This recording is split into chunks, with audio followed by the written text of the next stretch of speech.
आकाशवाणी गोरखपुर से प्रादेशिक समाचार।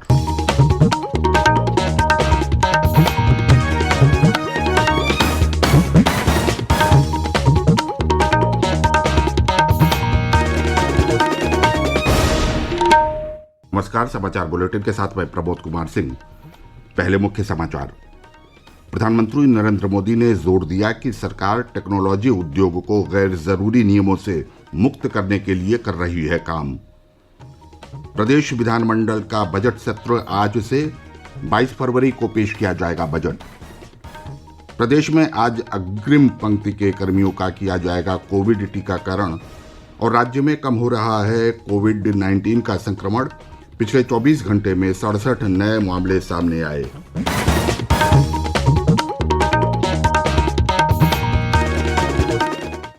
अब समाचार विस्तार से। प्रधानमंत्री नरेंद्र मोदी ने कहा है कि सरकार टेक्नोलॉजी उद्योग से सभी गैर जरूरी नियमों को हटाने की कोशिश कर रही है। नेस्कॉम टेक्नोलॉजी और लीडरशिप फोरम को कल वीडियो कॉन्फ्रेंस के माध्यम से संबोधित करते हुए उन्होंने कहा कि सरकार जानती है कि अवरोधों से भविष्य का नेतृत्व कभी विकसित नहीं हो सकता।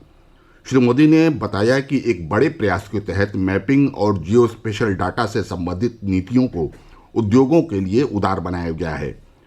श्री मोदी ने कहा कि इससे देश का टेक स्टार्टअप तंत्र सशक्त होगा और आत्मनिर्भर मिशन को और बढ़ावा मिलेगा। प्रधानमंत्री ने कहा कि मौजूदा सरकार अपनी नई नीतियों के साथ न्यूनतम सरकार और अधिकतम शासन की दिशा में कार्य कर रही है। श्री मोदी ने कहा कि राष्ट्रीय डिजिटल संचार नीति ऐसा ही एक प्रयास है। हमारी सरकार भी ये भली भांति जानती है कि बंधनों में भविष्य की लीडरशिप विकसित नहीं हो सकती और इसलिए सरकार द्वारा टेक इंडस्ट्री को अनावश्यक रेगुलेशन से बंधनों से बाहर निकालने का प्रयास किया जा रहा है। नेशनल डिजिटल कम्युनिकेशन पॉलिसी एक ऐसा ही बड़ा प्रयास था। भारत को ग्लोबल सॉफ्टवेयर प्रोडक्ट हब बनाने के लिए नेशनल पॉलिसी भी बनाई गई।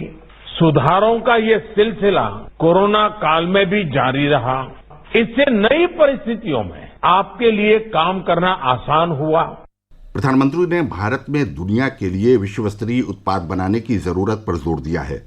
श्री मोदी ने स्टार्टअप और नवोन्मेषकों से उत्कृष्टता के वैश्विक मानदंड स्थापित करने वाले उत्पादों को बनाने का अनुरोध किया। श्री मोदी ने कहा कि टेक्नोलॉजी से नागरिकों का सशक्तिकरण हुआ है और सरकार के साथ उनका संपर्क स्थापित हुआ है। उन्होंने कहा कि लोगों को डिजिटल रूप में सहज जानकारी देने और समाज के सबसे कमजोर व्यक्ति तक सेवाएं पहुंचाने में भी टेक्नोलॉजी प्रभावी रही है। कोरोना के दौरान भारत ने जो सॉल्यूशंस दिए वो आज पूरी दुनिया के लिए प्रेरणा है और जैसा अभी आप सब साथियों को मुझे सुनने का मौका मिला, सीईओज ने जो बताया, इसमें भी भारत की आईटी इंडस्ट्री ने कमाल करके दिखाया है। When the chips were down, your code kept things running. जब पूरा देश घर की चार दीवारी में सिमट गया था, तब आप घर से ही इंडस्ट्री को स्मूथली चला रहे थे। बीते साल के आंकड़े दुनिया को भले ही चकित करते हो, आपकी क्षमताओं को देखते हुए भारत के लोगों को ये बहुत स्वाभाविक लगता है। श्री मोदी ने कहा कि पहले भारत टीकों के लिए दूसरे देशों पर निर्भर था, लेकिन आज दूसरे देशों को कोरोना वैक्सीन उपलब्ध करा रहा है। प्रदेश विधानमंडल का बजट सत्र आज से आरंभ होगा। राज्यपाल आनंदीबेन पटेल विधानमंडल के संयुक्त सत्र को पूर्वान्ह 11 बजे संबोधित करेंगी। वित्त मंत्री सुरेश खन्ना 22 फरवरी को आगामी वित्तीय वर्ष के लिए बजट प्रस्तुत करेंगे। अगले वर्ष होने वाले चुनाव से पूर्व वर्तमान भाजपा सरकार का ये 5वां और अंतिम बजट होगा। वित्त मंत्री और संसदीय कार्य मंत्री सुरेश खन्ना ने कहा कि सरकार विपक्ष द्वारा उठाए गए सभी प्रश्नों के उत्तर देने के लिए तैयार है। उन्होंने विपक्षी दलों से सार्थक बहस करने की अपील करते हुए कहा कि हर हाल में सदन की गरिमा को बनाए रखा जाए। और ब्यौरा हमारे संवाददाता से। विधानसभा अध्यक्ष हृदय नारायण दीक्षित ने बताया कि सत्र के सुचारू प्रबंधन के लिए सभी तैयारियां पूरी कर ली गई हैं। सभी सदस्यों, सुरक्षा कर्मियों और ड्यूटी पर तैनात कर्मचारियों का कोविड-19 परीक्षण करा लिया गया है। थर्मल स्क्रीनिंग के बिना किसी को भी सदन में आने की अनुमति नहीं दी जाएगी। मीडिया का प्रवेश तिलक हाल तक ही सीमित रहेगा।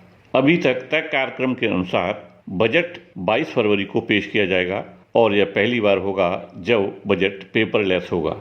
सदन को सुचारू रूप से चलाने के लिए विधानसभा अध्यक्ष द्वारा सर्वदलीय बैठक बुलाई गई और विपक्षी दलों ने बेहतर सहयोग के लिए आश्वासन देते हुए बजट पर विस्तृत चर्चा की मांग की। नए कृषि कानून पर चल रहे गतिरोध और अन्य मुद्दों जैसे कानून व्यवस्था को लेकर विधानमंडल का सत्र हंगामेदार रहने की संभावना है। MS यादव, आकाशवाणी समाचार, लखनऊ।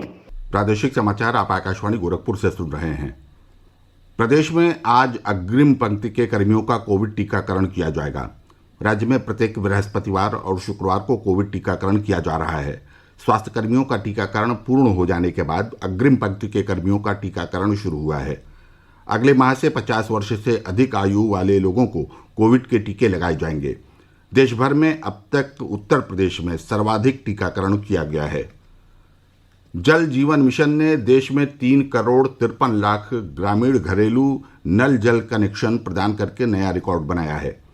केंद्रीय जल शक्ति मंत्रालय ने कहा है कि राज्यों और केंद्र शासित प्रदेशों के अथक प्रयासों से ये उपलब्धि हासिल हुई है। 2024 तक हर ग्रामीण परिवार को नल का जल कनेक्शन उपलब्ध कराने के उद्देश्य से प्रधानमंत्री नरेंद्र मोदी द्वारा 2019 में जल जीवन मिशन की घोषणा की गई थी। जल शक्ति मंत्रालय ने कहा है कि 15 अगस्त 2019 को 18,93,00,000 ग्रामीण परिवारों में से केवल 17% के पास पानी के कनेक्शन थे। मुख्यमंत्री अभ्युदय योजना को कारगर ढंग से संचालित करने के लिए 2 सदस्यीय समिति बनाई गई है। एक समिति राज्य स्तरीय और दूसरी समिति मंडल स्तर पर कमिश्नर की अध्यक्षता में बनाई गई है। समाज कल्याण मंत्री रमापति शास्त्री ने अभ्युदय योजना के क्रियान्वयन से संबंधित समीक्षा बैठक में ये जानकारी दी। श्री शास्त्री ने कहा कि मुख्यमंत्री की प्राथमिकताओं में शामिल इस योजना के तहत अखिल भारतीय सिविल सेवा, PCS, PCSJ, नीट, NDA और CDS सहित कई परीक्षाओं के प्रतियोगियों को निःशुल्क कोचिंग दी जाएगी।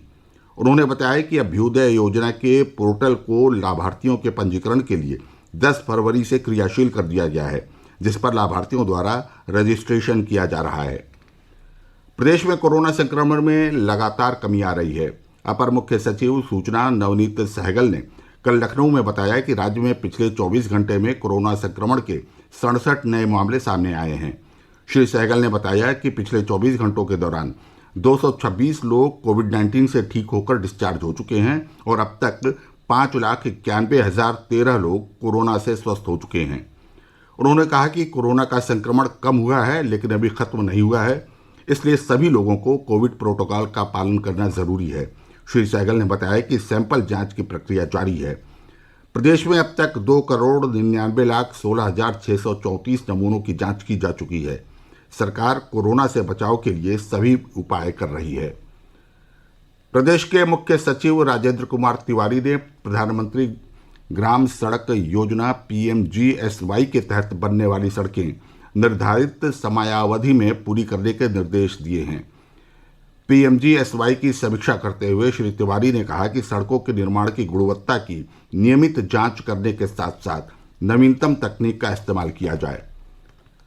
उत्तर प्रदेश लोक सेवा आयोग PCS 2019 का अंतिम परिणाम कल जारी कर दिया गया।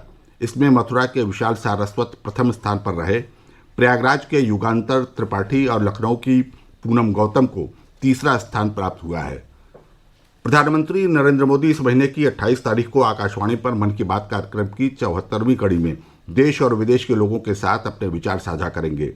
एक ट्वीट में श्री मोदी ने लोगों से इसके लिए प्रेरक घटनाक्रमों को साझा करने का आग्रह किया। और अंत में बुलेटिन के मुख्य समाचार एक बार फिर। प्रधानमंत्री नरेंद्र मोदी ने जोर दिया कि सरकार टेक्नोलॉजी उद्योग को गैर जरूरी नियमों से मुक्त करने के लिए कर रही है काम। प्रदेश विधानमंडल का बजट सत्र आज से 22 फरवरी को पेश किया जाएगा बजट। प्रदेश में आज अग्रिम पंक्ति के कर्मियों का किया जाएगा कोविड टीकाकरण और राज्य में कम हो रहा है कोविड-19 का संक्रमण। पिछले 24 घंटे में 67 नए मामले सामने आए। इसके साथ ही ये समाचार बुलेटिन समाप्त हुआ। नमस्कार।